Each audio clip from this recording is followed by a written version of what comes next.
వెళ్ళిపోయారు. ఆ వెళ్ళిపోయేటప్పుడు ఒక గమ్మత్తు ఉంటుంది. చాలా తేలికైనవి అమ్ముకుంటే అన్నం దొరికేవి ఉంటాయో పట్టుకెడతారు, బరువైనవి వదిలిపెట్టేస్తారు.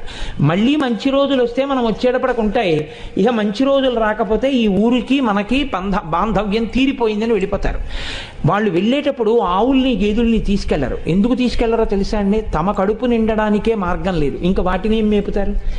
కాబట్టి కరువు వచ్చినప్పుడు ఆవుల్ని గేదుల్ని ఇంకా పోషించలేక ముందు నీరు పోయలేరు, కాబట్టి వాటిని వదిలిపెట్టేసి వెళ్ళిపోతారు. అలా వెళ్ళిపోయారు ఆ ఊళ్ళో వాళ్ళందరూ. ఈ శివాలయంలో అర్చకుడు అన్నారు, నువ్వు కూడా వచ్చేసేయి మాతో అన్నారు. అంటే ఆయన అన్నాడు, నేను వెళ్ళిపోతే శివుడికి అన్నం ఎవరు పెడతారన్నాడు. ఇది భక్తి అంటే.